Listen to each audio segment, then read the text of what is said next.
everyone. I'm I'm a writing tutor at the UWC Writing Centre and I'll be the MC for this event. Welcome and thank you everyone for joining us at the open mic hosted by the UWC Writing Centre. We have invited you to take the stage and perform an original creative writing piece for your peers who are here to support you today. We at the Writing Centre are excited to give you a platform to express your creative writing skills in a fun, carefree environment. I would like to introduce Dr. Arona Dyson, the coordinator of the Writing Centre, Ms. Genevieve Darius, the administrator of the Writing Centre, and Makula, the acting coordinator and writing tutor at the Writing Centre.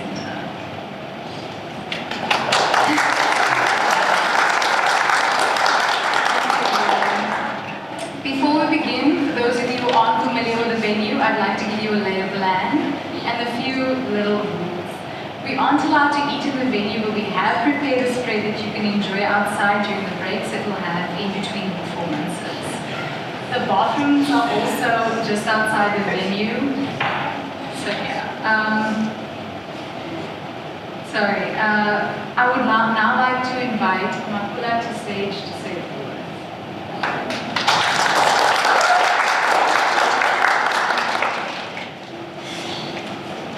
Hello everybody. Hi. How are you? Good. My name is Makula. I am the acting coordinator of the Writing Centre, but before July, I was actually a tutor at the Writing Centre. So I am a student at UWC. I'd like to thank Dr. Arona Dyson for allowing us, while she's on sabbatical, to play with her toys to host this event. And we hope that she won't be too mad when she returns in January. So, for those of you that do not know what the Writing Centre does, I'll just explain briefly. We are a service on campus for the students. We are here to assist you with your academic writing. You bring your work, your assignments to us, and we look through it and identify some of the issues that you're dealing with and try to find solutions together. But we also work with lecturers, academic staff, to try and assist them with the problems that they have with you and me. Before we start today, I want to briefly explain what this event means for us at the Writing Centre. We are looking to do more than just assist you with your work a few days before submission. We are hoping to become a little bit more preemptive in identifying issues related to academic writing and proactive in finding solutions and strategies to support students and the academic staff. Over the years, in our interactions with the students and the lecturers and different members of the campus community, we have been able to identify some pertinent issues that impact or affect all of us as students. And this has also happened after the onset of the COVID-19 pandemic. So whilst these conversations are important and productive with the lecturers and everyone else, we felt that it's high time that we bring them to you, the students. You need to know what your lecturers have identified as problematic, and as students we also need to think about what we need to do. And this particular event is here to address just one of those issues. Now, the lecturers, the supervisors, the GLAs, the tutors have all raised this one issue that as students we struggle to write in our own voice when we are interrogating academic theory. And many reasons have been provided for this. Some have noted that we are not sufficiently prepared when we leave high school for reading and writing at this level at the university. Some have commented on the complex conventions within the disciplines, you know, how you reference, how you cite. Those rules get in the way of how we now interrogate knowledge. And some people have also noted that lecturers don't actually have enough time to build in this or to teach us these skills whilst they're also teaching us theory in the lecture halls.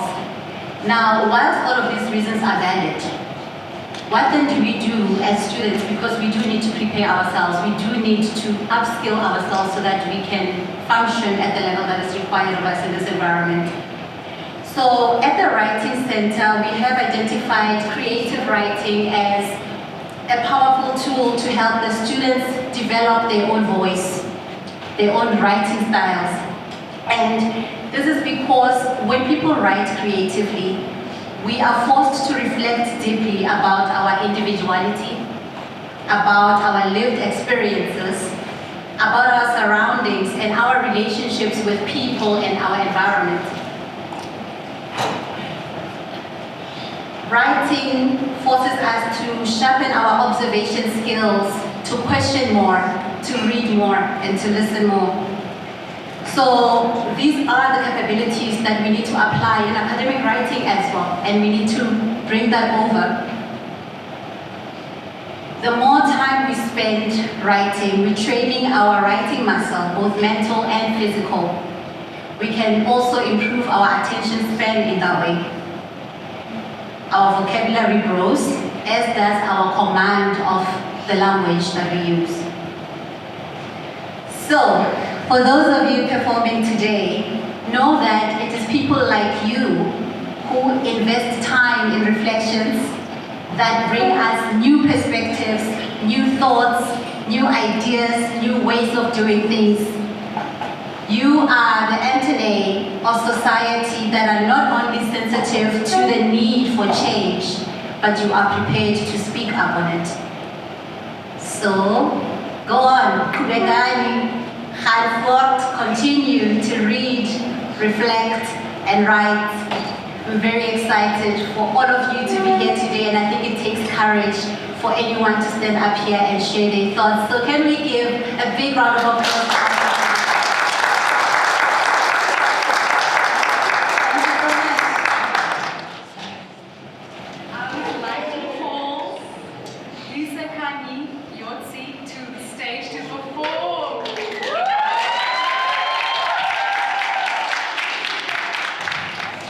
I didn't know I had daddy issues until I fell for men who didn't stay. I wasn't aware of the void he left until I mastered the art of manipulation to trick them into staying. What hurts the most is that he didn't just leave me behind, but he left his face on mine. When I look in the mirror, I see his reflection. You would think because he left before I could form 4 sentences, I wouldn't remember much, but how can you not when you are your mother's constant reminder that men are not to be trusted? I don't know if it's love or hurt that is laced in my mother's voice when she says I have his smile, and I can't tell if it's hate for me or him when she tells the story of how I made the same things as he was. My back is aching from carrying the weight of being the culmination of each improbable moment that led to my existence. The second villain in my stories puts me to bed each night and uses silence as punishment. She starts to tie her mouth and not say a word. She hasn't learned to speak yet because she doesn't know how to apologize. She taught me fear and how to be like her. Sometimes, when I open my mouth, she comes out. She wails to see the side of my bleeding and forgets that because she didn't feed me her love on a silver spoon, I learned to be kick off knives.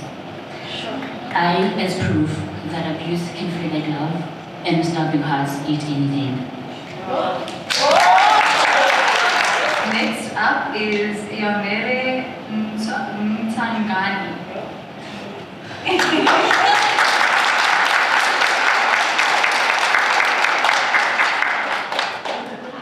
Okay, so the first piece is about my environment, where I come from, and how I see it, how I perceive it. Okay. So it's titled Welcome Home. Grey skies. Here is no season, no sunrise, nor is there silence. Gunshots complement the loud music from the town's shebeen, filled with intoxicated breadwinners. Blood spills on bathroom floors from non-consensual sex. to the charge that masks rapist priests and their followers in prayer. On the opposite side of the road stand a tall white building occupied with restless screams of unwanted pregnancies and diseases. A stand of greasy fried dough and chicken feet next to your animals' intestines being sold. They come with free diabetes, heart diseases, stroke, and early death. When the street lights go off, roam around bloodthirsty ghosts ready to take life. On street corners, black boys smoking pipe dreams with their umbilical cords. Girls at traffic stops exchanging goods and services to their fathers with their womanhood to make ends meet. Half-naked infants dancing without rhythm on tar roads, scattered with broken beer bottles and used condoms. Another one got hit by a speeding car and another one got stabbed today. Another one got shot last night and another one committed suicide this morning. I mean, got bewitched. It's definitely the devil's work. She should have gone to this church down the street filled with all the priests frequently. Funerals turned into fashion events, catering free food and booze. Shack with newspaper interior make up my home. Buckets all around and sandy floor for rainy days. Empty fridge, canned foods in cupboards. This is my daily bread, including my 5 siblings. Mom, Dad's daily bread, laying on her back, black and blue, bruised, broken, sagging breast from constant feeds, half dead, waiting for the scavenger to indulge. From long trips, he reeks of cheap vodka and brings forth to my mother a gift tightly wrapped in HIV and AIDS. Get out alive, wear blinkers, work for their system, get educated, I mean indoctrinated, get a job, I mean become a slave, then return home to rescue them until you die, and so forth.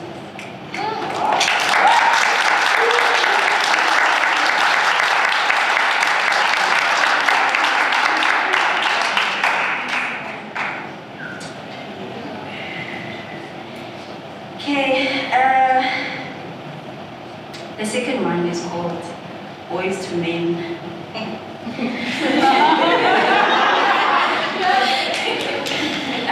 Okay. Watch them climb up the hill of my spine, ready yet determined to reach the top. Ego telling them to get there first, heavy breathing and baggage dragging. Some stumbled upon the obstacle and returned halfway. I guess this heart is not for the faint-hearted. Overwhelmed with excitement while speaking down, why so curious, black boy? Slipped and fell, I told you not to fall for me. As they descend, I see black boys transform into men, splash into the sea of my heart, gasping for air, eyes sting, burning sensation. My tears is what turned the sea salty. And as they swim to shore, 1, 2, 3 drown like my ancestors that were cast into the sea once upon a time by the intruders. This should be a joyous moment, a reunion, a remembrance of the mighty people that live amongst us, live within us. Unfortunately, I look into the ocean and I tremble with fear. One lean, dark, handsome man survived. He is carrying water, saying he is ready to baptize me, although I know he only came to drown me. So move on to Bradwood, Wonderlook.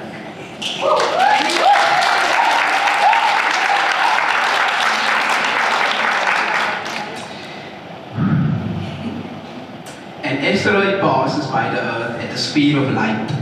The sky is open, shining stars are real, and a lot of you are just hiding in plain sight. When you should be seeking inside you something that burns bright, not like a fire but a passion, like how they fought for your rights. You've seen a lot but they don't have any real sight. I look at everyone around me and I see might, to do what you want to do as long as you can stand up and fight. And even if you can, that doesn't mean that you're too far left, because you're never too far off the path to be able to see left from right.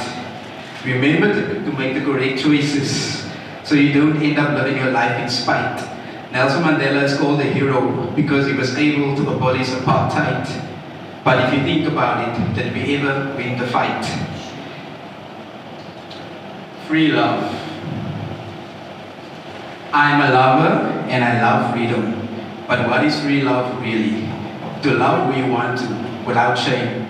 To free the love of those of us who's chained. I am not chained and I do not want to be. I remember when I was younger that I never knew what love really is. I now can say years later that I have gotten answers. Answers through experience, through love. Answers that are dangerous because what we go through and what we experience does not do that. Sometimes you first have to experience something before we are able to understand it. I do not fully understand love or being free because they tell you they love you and you never really know if they do. They tell you that you are free, but are you really free?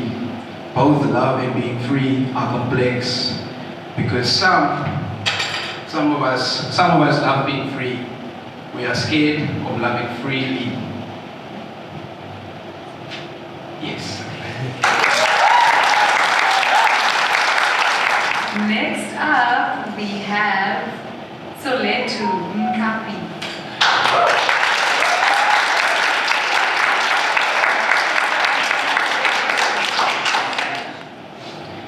People used to say I'm transparent.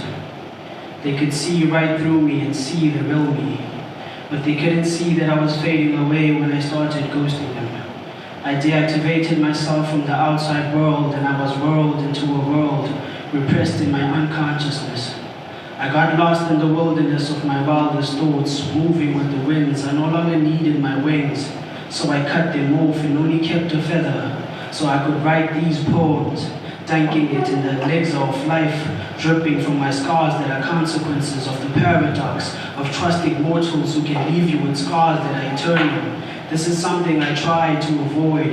Now I'm left stuck in a void that I managed to fill with tears, and this coincided while my companions were wishing me well, severing ties with me because they no longer knew me well enough to consider me a friend. I burned bridges and their ashes scattered on the waters that were under them.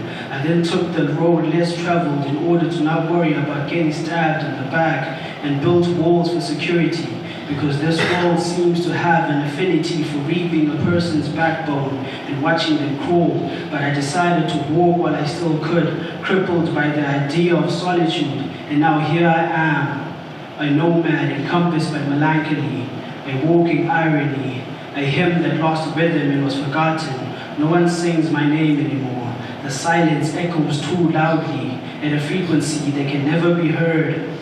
Perhaps my spirit animal is the 52 hertz. Next up we have Tammy Lee Lekay, if you are here. Welcome.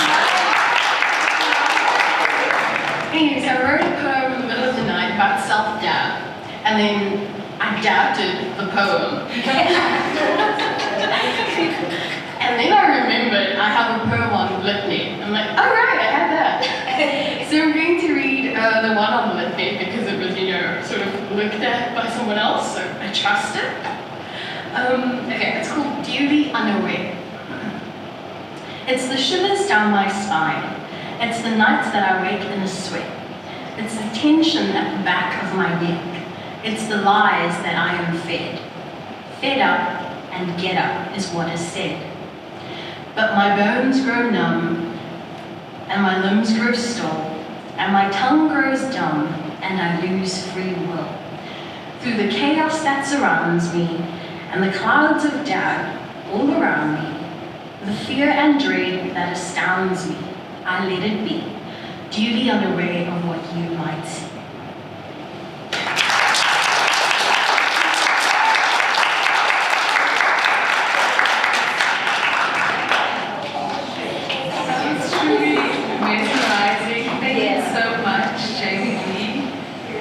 Next we have Jerome Emile Kutsia. Are you in the house? Okay, the mic will be given over to Masana Maluluke. The first one is called Grains of Africa.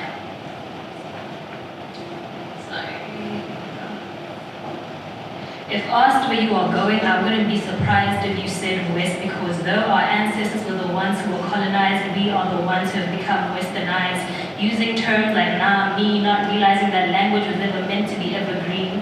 So like what they call autumn, our leaves will fall. Our leaves know not photosynthesis. We absorb Philadelphia's 53 people are killed and buried an hour as if they were just a figment of our imagination. I guess it's no wonder our roots are forgotten. We have buried them beneath the soil, 6 feet under. Our birth was the beginning of their death. We forget that they're the ones who are meant to nourish us. See, when your mother birthed you and named you Karabo, she didn't intend for you to spray pesticide on it and then shorten it to KB, then lose its meaning. See, we are a multicultural melanin skin. We go from milk to dark chocolate. And you can hear it in the richness of our accents. As I say, hello Susan, say Mia, the Susan. We are not American African. We should be proudly South African, but just because we should be something doesn't mean that we are. We have forgotten the basic principles of Ubuntu. It seems as though when Nelson Mandela passed, Ubuntu didn't pass down, but rather passed on along with him. He is known as the father of the nation, but right now, I'm talking to the children who come from their mother's wombs, who are too scared to have their English called broken, so instead they bend and twist and make ugly of their mother tongue. The only clicks they know are that of the cell phones. Who are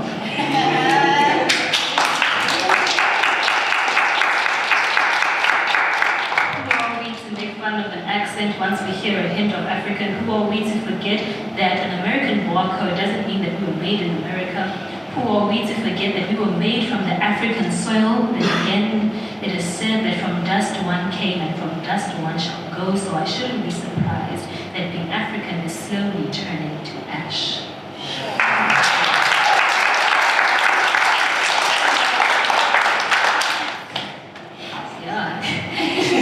That's the first one. I wrote it around about like Heritage Day time, and around the time that I was also like questioning like myself as well, and what I choose to go by, how I speak, and yeah. And then the second one, so about my pieces, I always say that there's truth in all my pieces, and I use personal pronouns, so it may not necessarily be about me, but I'll say it as though it is. So yeah, this is the second one. If I squint, because I don't have my glasses and I can't read my handwriting. Here we go.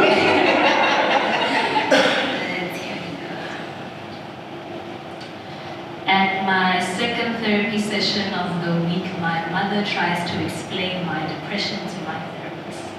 She speaks of suicide as if it is a joke, as if depression isn't the one laughing, as if she knows how it feels to believe that death is the only option. She speaks of suicide like it's an alarm to wake you up. She speaks of suicide like an incompetent human who has never felt pain so extreme that you would do anything, and I mean anything, just not to feel anything, to be so numb as though you are already dead on the inside. She speaks of depression and I envy her. Because I don't speak of it, I speak to it every single day. At times I beg it not to take me away from her. See, I don't fear dying, and that's the problem. Google defines depression as an extreme feeling of sadness, but nobody feels depressed. Feeling is an emotional reaction. Reaction meaning it's ever-changing. See, you don't feel depressed. Depression fills you, you embody it. Maybe that's why one of the symptoms is sleeping, because that's the closest you'll get to dying. That's the closest you get to forgetting, as if that's any better. My mother suffers from dementia.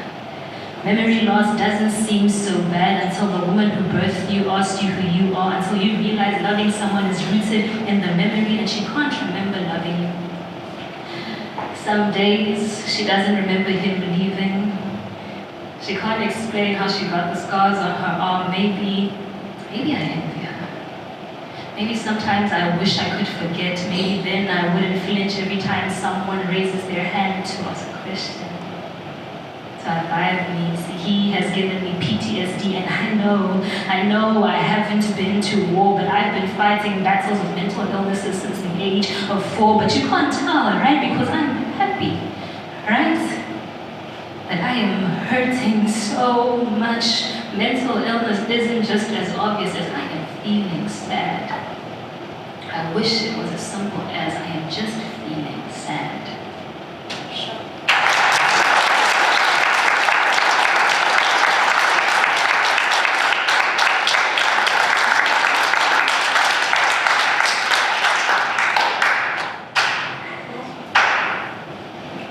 This one's less heavy. Yeah, so this is one of my favorites. I've probably been performing it since I started writing, so 2016, 17. And yeah, it's my go-to. I'm hoping I remember it.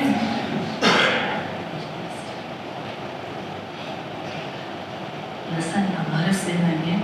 There's going to be some lyrics there, but yeah. Okay, let's. So you go from stranger to friend, so either best friend or boyfriend, then back to strangers again. Okay, I think I got it. So you go from stranger to friend, to either best friend or girlfriend, then back to strangers again. Why do you millennials go through this process? Why do you create memories we just cannot forgetting them? No, regretting them. No, forgetting them, because now you're just somebody that I used to know some time ago. Remember that one time for the first time we felt useless? Because for the first time we were able to see ourselves through each other. Or maybe your eyes were a mirror, hiding something behind it, only reflecting what I wanted to see, because your eyes change color when you lie. I can see it, I'm not blind, yeah. You're not an anesthetic. So remember that one time when you held me because you were scared to go to the doctor, you were not scared to go to the doctor, pushed away. Is that why you held me so close so I'd be easy to push away? Little did you know that I will stay with you through the darkest times. I will stay with you when no one is around. When the dark clouds arise, I will stay by your side. Sideline is what I was. Remember that one time when I told you with her, holding her hand, hey, that's what best friends do. Because I must be your best friend too. Only difference is I don't wanna be your friend, I wanna be your lover. How did I go again? So you go from stranger to friend to either best friend or no. I'm sick of this generation trying to evolutionize love. Don't you know? Love is patient, love is kind, love is everything that is said in Corinthians. But we're acting as though we're atheists of love, asking, how long will I love you? Because in this generation, love is temporary anyway.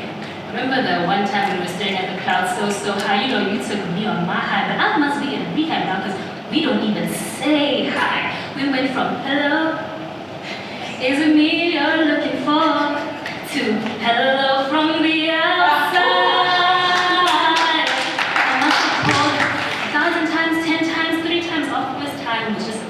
Trial run, but we lost ourselves every time we took it. Let's call it giving. They say if you can't afford the subscription, you should cancel, but instead of redialing, say, oops, I did it again and again and again and again and again, 3 times, 10 times, 1,000 times. Remember what he said? He said, don't play with her, don't be dishonest.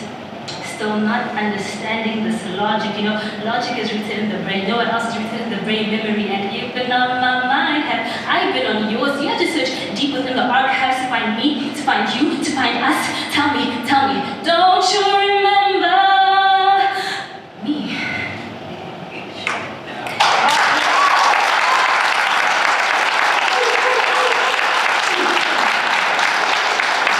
And I'd like to call on Tadiwa Mkanza, sorry.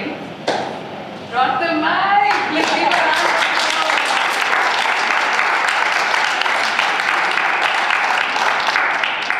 I'm Zimbabwean, right? I'm not from South Africa, and my best friend is a law student at the University of Pretoria. And so when she told me that she's decided to study law, I wrote this letter for her. So it's titled A Letter to My Best Friend, the Law Student. My friend, you know your choice to study law is one that I feel you will only understand the magnitude of when you start practicing it. As a law enforcer, your job is very difficult because you are enforcing laws that are not always rehabilitative but rather regressive to today as we know it. One of the greatest misconceptions about the South African justice system is that it is a search for the truth. it is not. When police officers, judges, and prosecutors give out sentences or arrests, it is not a matter of truth, but it is not a matter of truth. When police officers, judges, and prosecutors give out sentences or arrests, it is not a matter of truth in South Africa. It is a matter of internal bias.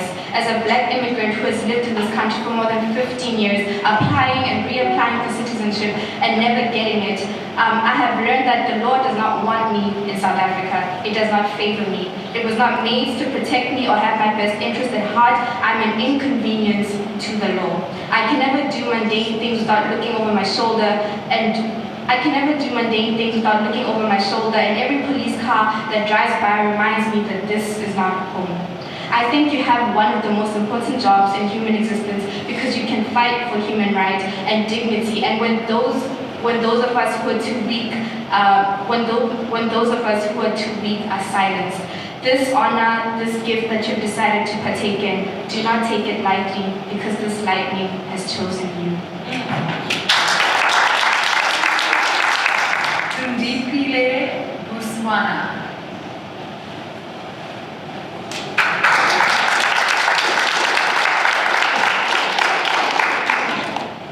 Ithemba lami leloxhoba ndisibona ndisanamaphepha tilongo khawuthanda urhoxa nalixesha lomosha onke amavomsa afihliwe kodwa lam lona ndiyalibona nyamezela kwedini kube lakho iphepha lisaphekwa kwasuka mfondini nansi indoda ephethe amathemba ndingundobo usibhatha kwedini mfoka aphungela relocation has started taking place in my head. I don't need a vision kuba uwami umbono ngizawenza started rapping and building bridges with my talent niggas hey building bridges call it more of success ain't capping gotta be the one I gotta protect kwisikolo zami salenza ndithunyane ndizayithetha bani wotala hamba kunzingevumeleki hambi nafambaniya kwininzi ngefuneki namuhla nimutsotse kulokulutikweni oyini thixo somandla kunini mna ndizithethenela khawuthambise nezongqondo zikwazi unyamezela iphupha lona siyalibona kodwa sikwazi ufikelela barirapela modimo bophelo botlakopane ke batla go tlhaloganya letlatse le feta neng bampitsa ba re ke lona na batho ke ba tsebe ke direla dintho tsaka ke ja papa le sebete I'm kidding I'm rolling punches I'm getting all in between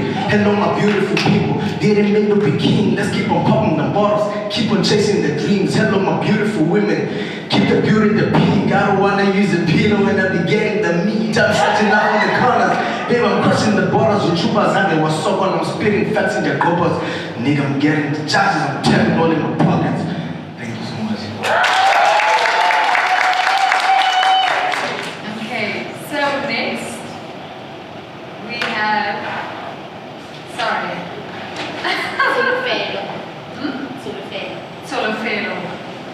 Solofelo, take us away. The silence after broken glass is equivalent to the silence after the electricity goes off. The first 5 seconds are accompanied by swearing or yelling, and enough space for blaming the sudden darkness or the pieces of glass somewhere.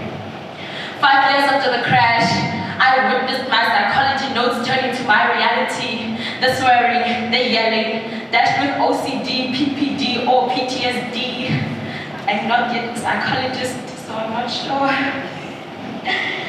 A father, like a broken glass, never the same, realizing you're only passing the module because you've experienced the symptoms and can relate. A sire, physically present but otherwise absent, like an astronaut. A concept that's unrelated to your daily life but exists somewhere out there, in there, deep down. You enjoy the darkness like an astronaut, outer space without gravity, I mean abnormality.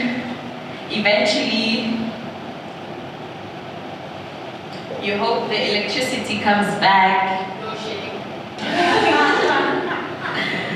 They say hope is a dangerous thing, but I hope it's not just my name translated in English. I am Solofelo Lebisi. Thank you.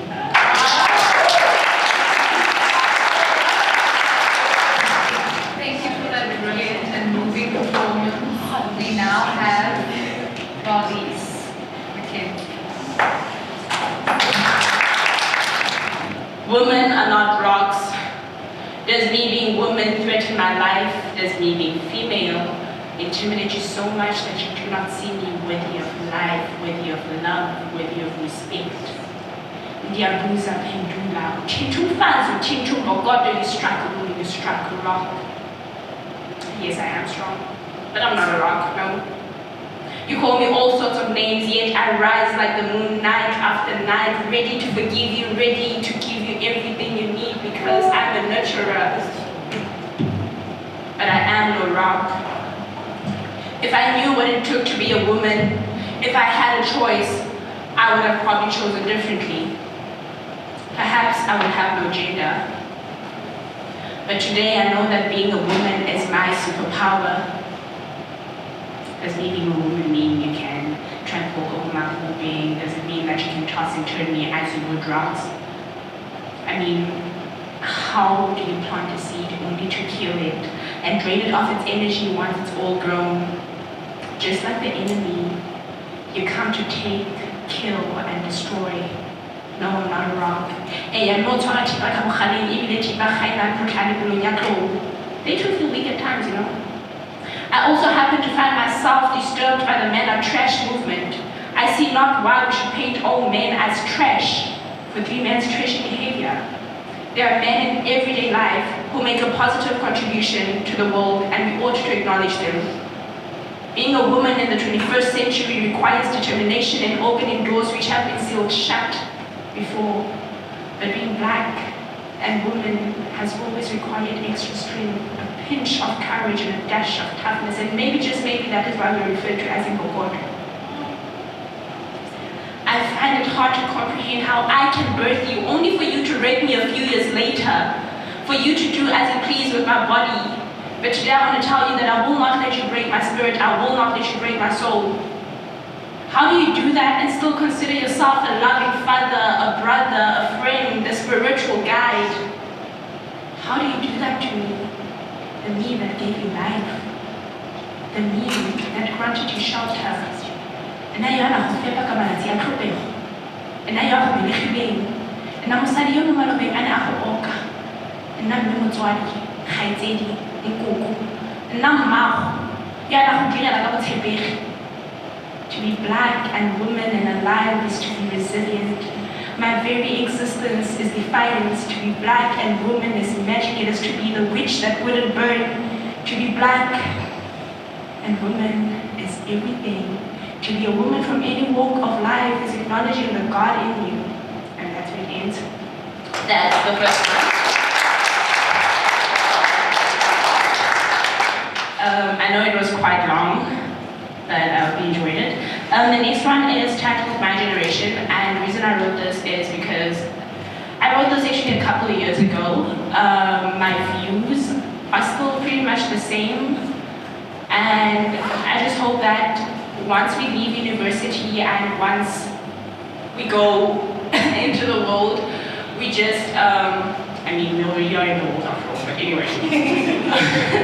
I hope that we just like change the narrative and we protect young girls, we protect our youth, we protect young boys as well, and we just make a positive contribution to society, because there's so many things wrong. And you know what they say, that everything that's wrong with the world is humans. So I just hope that we will be everything that is right with the world. And it goes as follows. It's titled My Generation. Can I just... I'm gonna take it out. Lovely. Are you going to move around? No. Okay. I never chose to be born in this generation. It was all God's will. Imagine I never knew Him.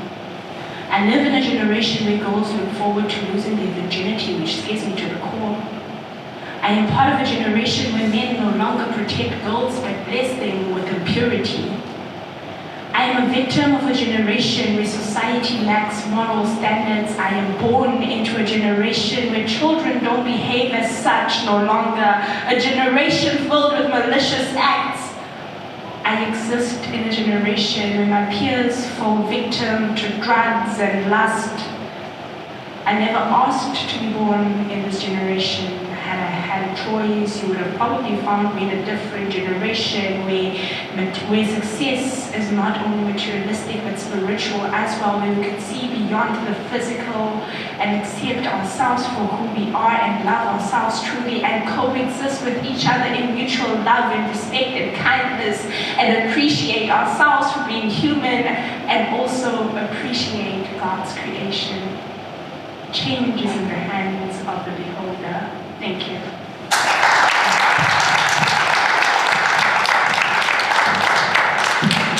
Ladies and gentlemen, we have come to the end of our session. Miss Jane.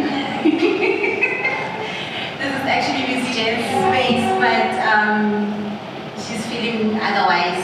You guys crippled her with all the emotional stories that you brought here, but thank you so much for opening up, for sharing, for making this day a success. This is the first event we are hosting after the COVID-19 situation we've had, and we were feeling so anxious, wondering if people are going to respond, and yet here you are. I'm hoping that we'll be able to host another one, a couple more in the coming year. I know she was asking because she wanted to perform and she wants to perform in our future events. I want to thank my team, the Writing Centre, tutors, Miss Jane, that lady over there has done the most, guys. She is the most caring, nurturing, supportive person that I've worked with.